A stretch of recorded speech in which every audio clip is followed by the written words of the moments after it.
Talk about a power struggle. The great blackout of 1965 and a violent encore 12 years later. I'm Jane Pauley, and this is Time and Again. The following program is brought to you in living color. Ladies and gentlemen, a good evening to you. This is Lowell Thomas in New York. The Beatles emerged off the And go, my fellow Americans! I'm Chet Huntley, your host on... We had 73 television cameras on May Day Girl. President Nixon is actively... One small step for man.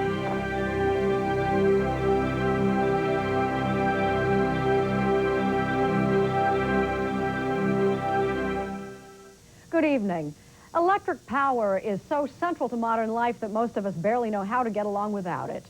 Doing without usually means a blown fuse or maybe a downed power line, a small localized annoyance quickly repaired. But what about a power failure on a massive scale, affecting millions of people, even raising fears about national security? 31 years ago this weekend, that actually happened. The lights went out all across the most populous region in North America, from New York to Boston, Quebec, Montreal, and Toronto, and just about everywhere in between. No lights, no television, washers, dryers, elevators, commuter trains. People were reduced to using candles, flashlights, and patience. It was the great blackout of 1965.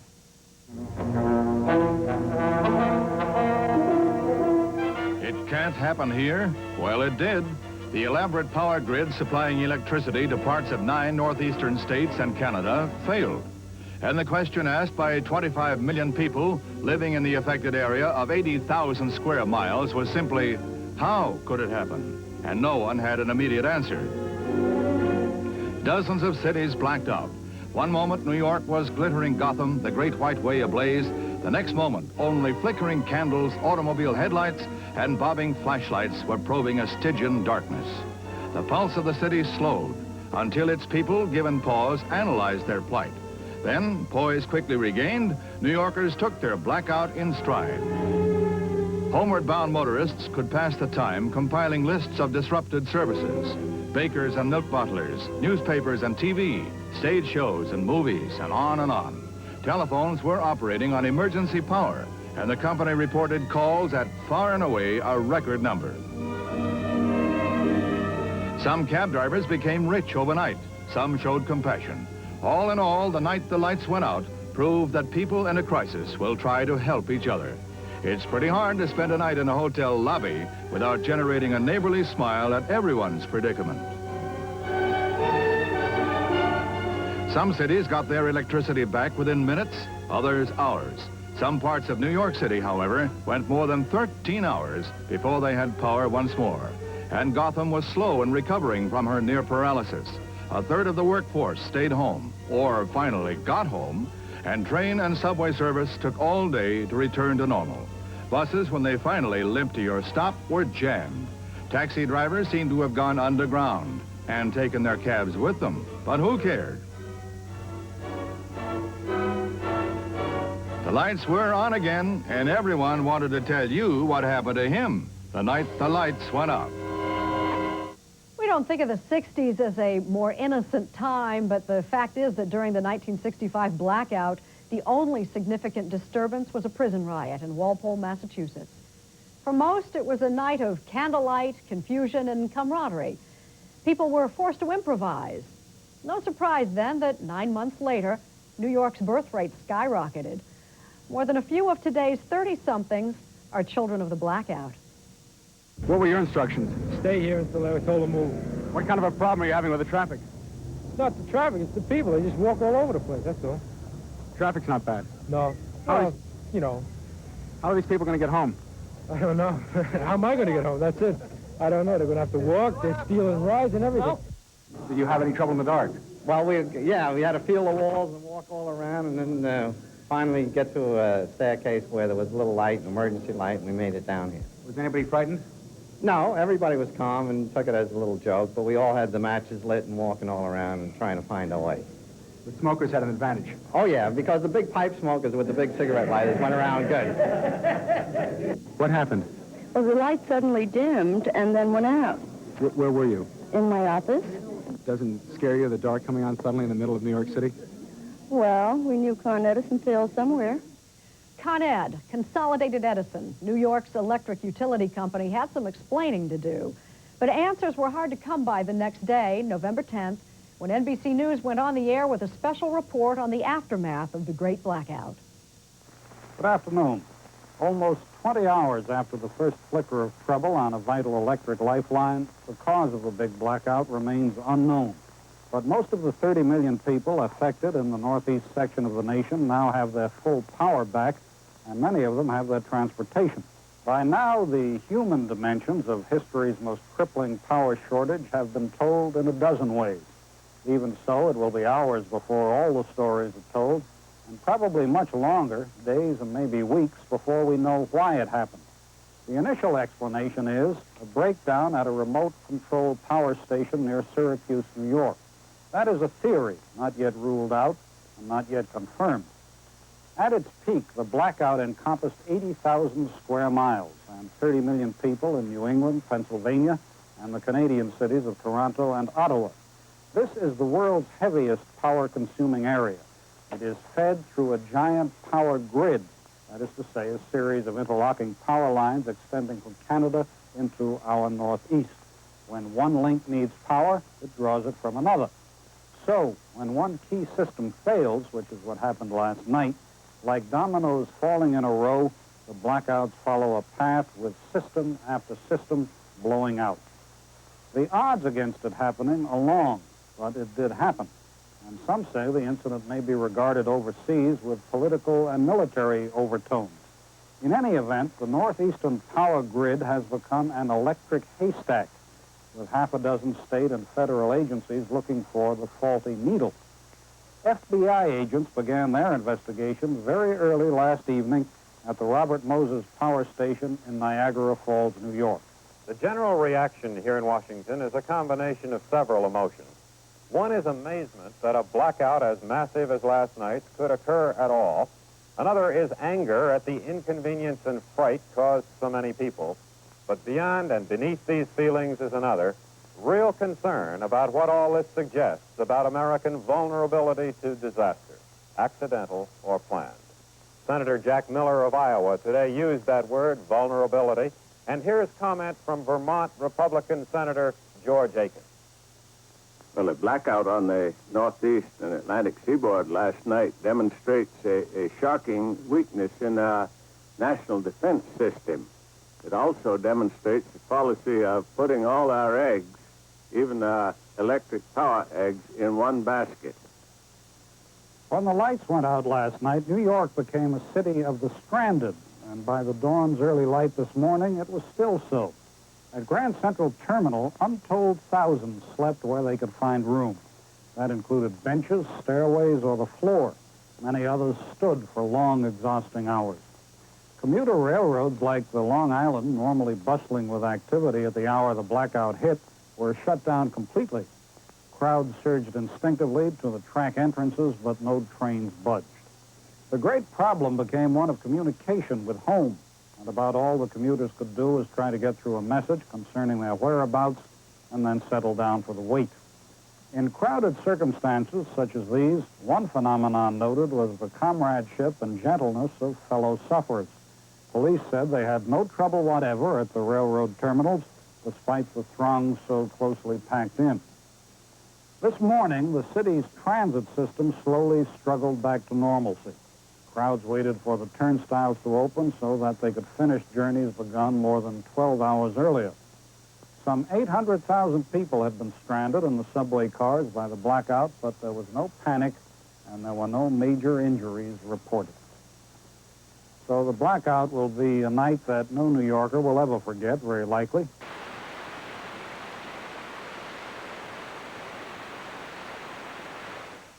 It's the 10th anniversary of another kind of crisis that crippled New York City and the rest of the Northeast as well as part of Canada. That was the great electric power blackout of 1965. Suddenly, at 5:30 p.m., almost all of the lights went out. In some places, they didn't come back on again for 12 hours or more. Car headlights were the only illumination in the streets. And 30 million people worked, ate, and lived by candlelight and flashlight. The incredible thing about it all was how well people took it. Despite the lack of most essential services, they made do. There was no panic. People laughed about it and helped each other, and most of them had a good time. 10 years later, millions of people still remember where they were on that famous night when the lights went out. Engineers have made a lot of improvements in the Northeast power system to try to assure that it won't happen again. They don't think it will, but they're not making any promises. Officials were right not to make any promises in 1975. 15 months later, it did happen again. Not nearly as widespread as in 1965. Just the New York metropolitan area was blacked out. Still, some 9 million people lost power, and this time, things were not so peaceful. This is NBC Nightly News with John Chancellor and David Brinkley. Thursday, July 14th. New York City in the early morning after a night of no electric power, and so no lights, elevators, subway trains, or any trains, airports, air conditioning, traffic signals, television. What it did have in the dark streets was a wild outburst of crime, arson, looting, mugging, and 1,000 false fire alarms. At 9:34 last night, it all went black. The streets, homes, hotels, theaters, restaurants, plus subways and elevators, and the people in them were stuck wherever they happened to be. Lightning struck a power line 50 miles out of town, and then one after another, the power stations became overloaded because on a hot summer night, the air conditioners were running, and one by one, they shut themselves down. At 9:34, the last one went. Tonight, something over half of the power has been restored, but the rest of the city is still dark. Here are two reports. At 9:34 last night, the Statue of Liberty and the rest of New York were brightly lighted as usual. A moment later, only Liberty and her lamp were there. Those small lights you see were in New Jersey. The streets were plunged into darkness, broken only by the headlights of passing cars. People caught outdoors groped along. This neighborhood isn't quite safe, even in broad daylight. The traffic lights went out, too, but volunteers manned hundreds of street corners to keep the traffic moving. Most drivers obeyed the amateur policemen. Thousands of people were trapped in the subways. In some cases, it took 2 hours to bring them into stations on emergency power. Some passengers were bewildered. And all I want to know, is there really a blackout? Well, we really don't know yet, but was there any panic on the train? No. The packages were just marvelous. At the 110-story World Trade Center, several parties of tourists were trapped in the elevators. They were cheerful about it later. Oh, a bit funny there at times, I'd say. You got a little frightened? A little bit. The highest I ever been, anyway. What floor were you on? 107. The kids were crying. The kids were crying? Yeah, just little babies. Mm-hmm. One or two there. What about you? Oh, I was all right. I'm used to that. I've been stuck before.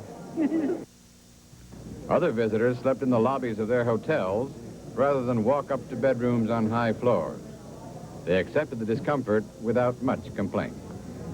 I live on the 30th floor, and I'm stuck right here in the lobby trying to get up to my room with a cold beer. So I'll live, I guess. Tell me what happened. Where were you when it happened? Well, I was between my French onion soup and my main course, which never arrived. Generally, it was the poor who suffered the most, stumbling in the dark streets, falling victim to muggers, fighting unseen enemies. The injured overflowed the emergency room at one hospital in Brooklyn, so an extension was created in the parking lot. By the light from fire trucks and trouble lamps, the surgeons and the nurses worked outdoors throughout the night. This was a neighborhood where there are many fights, many injuries at the best of times. Last night, in the dark, it was the worst of times. Richard Hunt, NBC News, New York. There was a very ugly side to what happened in some parts of the city during the blackout. Thousands of people broke into stores and looted them, carrying home furniture, appliances, jewelry, liquor, and food. There were too many looters and not enough police. and people casually walked away with shopping carts and bags of stolen merchandise. Scores of businesses were broken into. Police made more than 2,500 arrests during the night, but officers said there were many more who were not caught. Many of the looted stores were also set on fire, and a lot of firemen and policemen were hurt when they were hit by bricks and bottles thrown by neighborhood residents. Some buildings were still burning at dawn. The people who live in the area got their first good look at all of the destruction. I think that it's a shame. I think that as soon as the light went off, a lot of people reverted back to their basic animal instincts, and I think that if the lights had been off for longer, we would have had more trouble. The people are hungry, and the people had a chance to show their hungerness. And in July, the 7th month of 1977, was another Christmas for the people. And some looting continued during the day.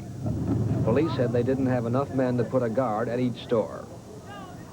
During the famous blackout of 1965, there was actually a big decrease in the number of crimes, and fewer than 100 people were arrested.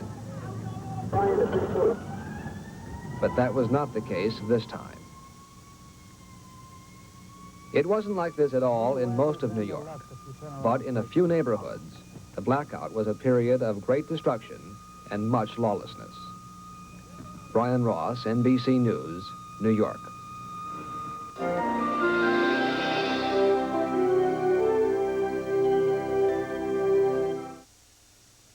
In November 1965, New Yorkers were proud of the way their city had endured the blackout. In July 1977, the city was seeing harder times. The social fabric, already frayed, was badly torn by the blackout that year. Today, stores were closed, and so were the banks, and so was Wall Street, and to a great extent, New York City, for the day, was out of business. Here's Gerald Harrington. It was precisely 5:37 this morning when the sun finally came out and chased away the darkness. As the morning grew older, it became apparent the city's plea for commuters to stay home had taken. Major arteries into the city carried extremely light traffic. Subways and commuter trains were shut down, and streets normally choked with traffic were empty. The rush hour had been canceled. Lee McCarthy of our staff has been busy all day trying to find out what caused all the lights to go out and almost everything else to stop. Lee, what caused it? Well, David, there was a heavy demand for electricity yesterday. It was hot and muggy in New York, the temperatures in the 80s.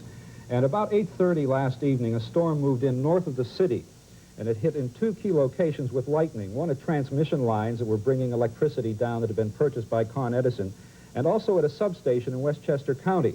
Both points fed into Indian Point, which is a major nuclear station on the Hudson River. There are 3 plants at Indian Point, but only one was operating.